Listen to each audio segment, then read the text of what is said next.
네, 안녕하세요. 하나증권에서 운송 섹터 담당하고 있는 안도현입니다. 오늘 하반기 전망 말씀드리려고 합니다. 전쟁 이후에 호르무즈가 어떤 운송 섹터에 어떤 영향을 미칠지, 그리고 어떤 투자 포인트들을 발견할 수 있을지 이런 내용을 중점적으로 말씀드리려고 합니다. 우선 하방의 큰 그래프는 대한항공과 페노션의 YOY 영업이익 증감률입니다. 보시다시피 2019년 코로나를 맞고 2020년에서 2021년으로 넘어갈 때 대한항공과 페노션의 영업이익 증가율이 굉장히 높았습니다. 물류 대란으로 인해서 항공화물 운임과 해상 운임이 모두 급등을 하면서 이 시기에 운송사들은 대부분 자본 축적기를 거쳤습니다. 그리고 이러한 축적된 자본으로 자본 배분을 통해서 포트폴리오를 다각화한 회사도 있고 그러한 성과가 지금 현재 실적에서 나타나고 있습니다. 지금 전쟁도 마찬가지입니다. 코로나와 같이 전쟁도 물류의 혼란을 야기하고 이 속에서 기회를 발견할 수 있는 구간이라고 생각을 하고 있습니다. 호르무즈 개방 이후에 에너지 수송 모멘텀이 기대되고 있고요. 탱커선 위주로 운임 상승세가 이어질 것으로 예상을 하고 있습니다. 그리고 항공 유가가 급등했음에도 불구하고 대한항공을 말씀드리는 이유는 구조적으로 비용 증가를 고객에게 전가할 수 있는지가 핵심 포인트입니다. 운송 섹터 내에서 동일 업종 내에 기업별 편차가 확대되고 있는데 이런 부분을 유의하면서 보시면 될 것 같습니다. 투자 의견은 기존 뉴트럴에서 오버웨이트로 상향했고요. 탑픽인 페노션과 대한항공 위주로 접근하는 걸 추천드립니다. 호르무즈 선박 통항량 같은 경우에는 일간 최대 140척입니다. 단방향으로는 70척밖에 안 되고요. 통항 재개를 가정한다고 해도 정상화까지는 수개월 이상 소요될 것으로 보고 있습니다. 이는 이제 스팟 시장 내 탱커들이 호르무즈 인근에 모두 대기하는 효과를 발생시킬 것으로 예상을 하고 있습니다. 결국 탱커들이 호르무즈 인근에 발이 묶이면서 탱커 전반의 운임 강세가 통항 재개 이후 정상화 시점까지 이어질 것으로 저는 예상을 하고 있습니다. 사실 호르무즈 선박 통항 비중을 참고를 하시면 컨테이너선과 벌크선의 통항 비중이 적지 않습니다. 전쟁 이후에 재건 수요를 감안을 해서 컨테이너선, 벌크선 통항량까지 감안을 하면은 실제로 원유선, 탱커선의 정상화 타임라인은 한층 길게 보아야 한다 이렇게 말씀드리고 있습니다. 특히 VLCC 운임의 초강세를 예상을 하는데요. 현재 VLCC 스팟 운임 같은 경우에는 전쟁 이전 대비 2배 이상 상승을 했습니다. 일단 호르무즈 안쪽에 있는 VLCC들이 저장 용도로 사용되고 있고요.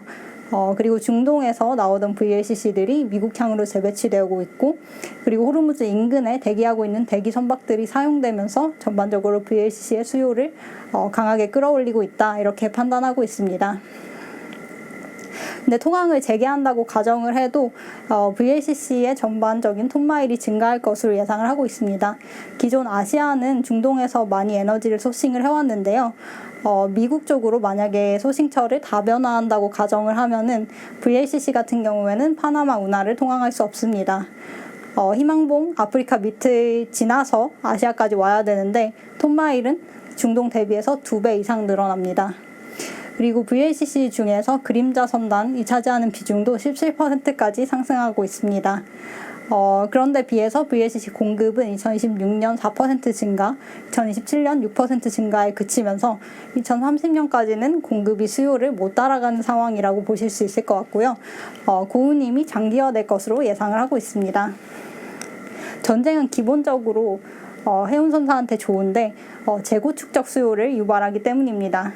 전쟁 이후에 재건 수요가 벌크선에서 긍정적으로 작용할 것으로 예상을 하고 있습니다. 기존에 이제 BDI를 관찰을 하시면 중국 철광석 수입량 증감률과 정확히 일치하는 흐름을 보이고 있습니다. 지금 항만 재고가 굉장히 높은 수준임에도 불구하고 벌크선 BDI의 상승세를 예상하는 이유는 기본적으로 재고 축적 수요가 훨씬 강하게 나타날 것이다 라고 예상되기 때문입니다. 2026년 같은 경우에는 벌크선 공급이 4% 내외로 증가할 것으로 예상을 하고 있습니다. 컨테이너선 같은 경우에는 공급 증가율이 5% 정도로 예상이 되고 수요는 2%에서 4% 정도로 예상이 되고 있습니다. 이제 전쟁이 발생하면서 전반적인 제조업가가 상승을 하면서 기본적으로 제조원가 상승 전에 생산된 재고들을 확보하려는 움직임이 강하게 나타나고 있고, 또한 이제 제조업이 언제까지 지속될지 약간 불확실하다 보니까 미리 재고를 확보해 놓으려는 그런 움직임이 컨테이너 운임 지수를 강하게 움직이고 있습니다. 그리고 전쟁이 추가적으로 야기할 것이 LNG선 추가 수주 기대감 말씀드리고 싶은데요. 카타르가 이번 전쟁 때문에 LNG 생산시설이 손상이 되었습니다. 카타르의 LNG 생산시설 중에 17% 정도가 타격을 받았다고 하는데요. 한국 같은 경우에는 카타르에서 13% 정도의 LNG를 소싱하고 있었습니다. 그 말인즉슨 새로운 LNG 도입처가 필요하다는 말인데, 최근에 미국 같은 경우에는 수입 계약을 맺어놨기도 하고 LNG 가격이 상당히 낮습니다. 그렇기 때문에 미국에서 LNG를 추가 도입할 가능성이 높다, 이렇게 생각을 하고 있고, 새로운 전용선 계약이 필요한 시점이 됐다, 이런 판단입니다. 최근 이제 에너지 수송에 있어서 국적선사가 수송을 해야 된다라는 움직임이 부각이 되면서 국적선사가 70% 이상의 에너지를 운송하게끔 배정하는 제도를 추진하고 있습니다. LNG 수송을 국내에서 하는 선사는 SK해운, 대한해운, 페노션, H라인해운 이런 회사들인데, 이런 회사들이 추가 LNG선을 수주받을 가능성이 높다, 이렇게 이해하시면 될 것 같습니다. 왜 페노션에 대해서 말씀을 드리려고 하냐면, 현재 페노션의 이익 비중 중에 절반 이상이 에너지 수송에서 발생을 하고 있기 때문입니다. LNG선과 탱커선의 연간 영업이익 기여도가 1,900억 원, 1,000억 원에 달할 것으로 2026년 예상을 하고 있습니다. 기존의 이제 차트를 보시면 페노션은 벌크선 단일 선사였습니다. 근데 이제 코로나 때 영업이익 자본이 많이 축적되면서 탱커선, LNG선 쪽으로 다각화한 바 있고, 그리고 하반기에는 SK해운으로부터 VLCC를 도입할 예정입니다.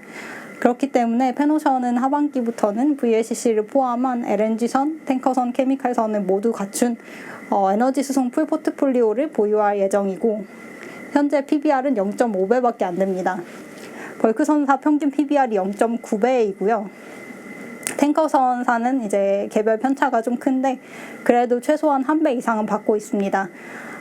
벌크선 대비해서도 저평가인 페노션이 0.5배는 지나치게 이제 낮은 숫자다라고 보고 있고, 최소한 0.8배까지는 받을 수 있다, 이렇게 생각을 하고 있습니다.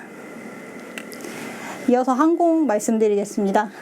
사실 일반적인 상황에서는 유류 할증료로 유가 상승분의 절반 정도는 커버가 가능합니다. 근데 최근에 이제 전쟁이 터지면서 항공유 가격이 전쟁 이전 대비해서 2배 정도 올랐기 때문에 타격이 불가피한 상황이고요. 특히 2분기 같은 경우에는 전쟁 이전에 발권된 티켓이 매출로 발생을 하고 있습니다. 반면 이제 영업비용에서는 올라간 유류비가 반영되고 있기 때문에 그러한 격차가 실적에서 가장 크게 나타날 예정이고, 모든 항공사가 적자를 기록할 것으로 예상을 하고 있습니다. 구조적으로 한번 눈여겨봐야 될 것은 항공유 가격을 고객한테 전가할 수 있는지가 가장 중요하다고 생각을 하고 있습니다. 장거리 비중이 높고 항공화물 비중도 높은 대한항공만 가능한 상황이다, 이렇게 이해하시면 될 것 같습니다. 사실 유가가 전쟁 이전 대비 2배 올랐다는 것은 항공권 가격은 전쟁 이전 대비해서 1.3배가 되어야 되는 상황입니다. 항공사의 영업비용 중에서 한 30% 정도가 유류비라고 이해하시면 될 것 같고요. 다만 이제 일본이나 중국, 동남아 노선 같은 경우에는 공급 과잉이기 때문에 현실적으로 운임 인상이 조금 어렵다, 이렇게 보시면 될 것 같습니다. 반면에 이제 대한항공 같은 경우에는 장거리 비중이 한 50% 정도는 되고, 장거리 같은 경우에는 단일 노선에 플레이어가 한 3-4군데 정도밖에 없습니다. 그렇기 때문에 상대적으로 운임 인상이 용이한 상황이다, 이렇게 이해하시면 될 것 같습니다. 그리고 3분기 같은 경우에는 전쟁 장기화를 만약에 가정하면 수요도 조금 걱정되는 상황입니다. 4월까지는 트래픽 양호하고 인바운드 계속 들어오고 있는데 5월부터는 항공유 쇼티지가 글로벌리 본격화되는 모습입니다. 특히 이제 동남아 위주로 간편이 진행이 되고 있는데 현재까지의 간편 규모는 전체의 33% 수준으로 많은 양은 아닙니다. 다만 이제 운항 안정성이 상대적으로 대한항공이 높다 보니까 심지어는 단거리 노선에서조차도 대한항공의 점유율이 높아지는 상황이 이어질 것으로 예상을 하고 있습니다. 그리고 항공화물 수요가 전쟁이 일어나면서 플러스로 전환된 점도 긍정적으로 생각하고 있습니다. 최근에 이제 미국의 스피릿 항공이라는 저가 항공사가 파산을 했는데 트리거는 결국 연료비 상승이었다. 이렇게 보고 있습니다. 근데 국내 LCC도 조금 상황이 여의치 않은 건 마찬가지인데 코로나를 겪으면서 결손금이 누적된 상태에서 2025년 항공참사라는 그런 큰 이벤트를 겪었고요. 2026년에는 유가 급등을 겪고 있습니다. 지금 현재 LCC 부채 비율을 보면은 대부분 굉장히 높은 상황이다. 이렇게 보시면 될 것 같고요. 만약에 정말 구조조정이 현실화된다면 LCC 탑2인 진에어랑 제주항공이 수혜 강도가 가장 클 것으로 보고 있습니다. 대한항공의 자회사인 진에어가 여러모로 안심된다. 이렇게 말씀드리고 있고요. 대한항공을 유가 급등에도 추천하는 이유는 구조적인 요인입니다. 매크로 환경 변화에도 불구하고 근원적으로 대한항공만이 비용 증가를 승객에게 전이할 수 있는 항공사다라는 것을 증명을 하고 있고요. 그리고 2026년을 말로 아시아나항공이라는 브랜드가 사라지게 됩니다. 2027년부터는 통합대한항공이라는 하나의 큰 회사로 통합이 되게 되는데 현재 아시아나는 적자 상태입니다. 작년에도 3천억가량 적자였고 올해도 한 5천억가량 손실을 볼 걸로 예상을 하고 있는데 대한항공이라는 뉴 브랜드로 통합된다면 아시아나의 EPS 기여도가 30%에 달할 걸로 예상을 하고 있습니다. 연간 1.9조 원의 통합항공사 영업이익을 예상을 하고 있고요. 2028년에는 2.7조 원까지 상향될 것으로 예상을 하고 있습니다. 그리고 대한항공 같은 경우에는 항공우주사업부라는 그런 독보적인 방산 쪽과 MRO 쪽을 같이 할 수 있는 그런 사업부를 보유를 하고 있고 항공유 수급만 안정화된다면 이 시점에서 호르무즈가 통항 재개되는 시점에서 대한항공의 주가는 2027년, 2028년의 증액 사이클을 미리 선반영할 수 있다 이렇게 생각을 하고 있습니다. 이어서 대한통운 빠르게 말씀드리면 대한통운 1분기 택배 물동량은 14% 증가했고요. 2분기에도 10% 이상 증가할 것으로 예상을 하고 있습니다. 전통 택배 내에서 MS가 3%포인트가량 상향되고 있고 이러한 흐름은 계속 이어질 걸로 예상을 하고 있습니다. 다만 택배 물량 증가에 따른 영업이익 레버리지 효과는 하반기에 본격화될 것으로 예상을 하는데 우선 전쟁으로 인해서 원재료가가 많이 올랐고 그리고 이제 허브 투자를 상반기에 진행을 하면서 추가적으로 집행되는 비용이 있다 보니까 하반기로 좀 증액 모멘텀이 쏠릴 것으로 예상을 하고 있습니다. 경쟁사가 사실 주 7일 배송을 시작하기가 어렵습니다. 대한통운 같은 경우에는 택배사업부 영업이익률이 5%에서 6% 정도는 되는데 경쟁사 같은 경우에는 1% 정도밖에 안 되기 때문에 원가 구조가 취약하고 주 7일 배송이라는 건 결국 이제 자동화를 수반을 해야 되는데 캐펙스 투자 여력도 경쟁사는 조금 제한적인 측면이 큽니다. 그렇기 때문에 기술력 격차가 벌어지고 그 과정에서 MS 격차도 확대될 것으로 예상을 하고 있습니다. 다만 이제 국내 이커머스 성장률은 조금 하향 안정화되는 추세를 보이고 있고요. 그렇기 때문에 대한통운 같은 경우에는 증익 모멘텀이 돌아오면 주가는 이익에 동반하여 상승할 것으로 예상을 하고 있습니다. 그리고 대한통운 같은 경우에는 자사주 비중이 13%나 되고 그리고 이제 그렇기 때문에 이제 자사주 활용과 주주환원 확대도 또 하나의 관전 포인트다 이렇게 보실 수 있을 것 같습니다. 탑픽으로 이제 페노션이랑 대한항공을 말씀드리려고 하는데 말씀드렸다시피 에너지 수송 선사로서의 존재감이 부각될 것으로 예상을 하고 있습니다. 특히 이제 호르무즈 통항이 재개된다고 가정을 하면은 MR 탱커라든지 케미컬선이라든지 이런 애들의 기여도가 한층 높아질 걸로 예상을 하고 있습니다.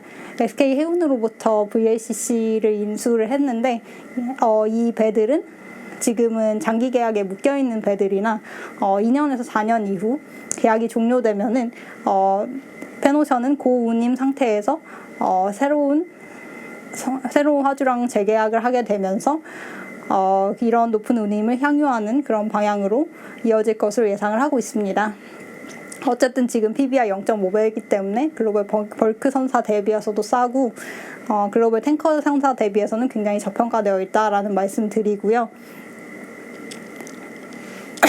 그리고 이제 대한항공도 탑픽으로 말씀을 드리고 있습니다. 2분기 같은 경우에는 적자 불가피할 것으로 예상을 하고 있습니다. 3분기부터는 유가가 점진적으로 티켓 가격에 반영되면서 흑자 전환 가능하다고 보고 있습니다. 어쨌든 장거리 노선 경쟁 강도가 낮기 때문에 가격 인상이 용이한 측면이 있고, 그리고 대한항공 같은 경우에는 파생 상품으로 유류비의 30%를 해지 중인 점도 긍정적으로 작용을 하고 있습니다. 그리고 운항 안정성이 국내에서는 가장 높기 때문에 점유율도 상승 가능하다 이렇게 보고 있습니다. 어쨌든 일시적 감익보다는 구조적인 비용 상승 전가가 가능한지에 주목할 필요 있다라고 생각하고 있습니다. 2028년을 내다보면은 대한항공의 항공사 비즈니스만으로도 적정 시총을 14조 원 받을 수 있다라고 생각을 하고 있는데, 여기에 항공우주 사업부가 1.5조 원이 추가되면서 기업 가치 측면에서 업사이드는 현재 대비해서 50% 이상이다 이렇게 보실 수 있을 것 같습니다. 호르무즈 통항 재개 시 주가는 증익 사이클을 단번에 반영할 것이다 라고 예측하고 있습니다. 네, 이상으로 운송 섹터의 하반기 전망 말씀드렸고요. 탑픽들 위주로 접근해 보시면 좋을 것 같습니다. 이상입니다. 감사합니다.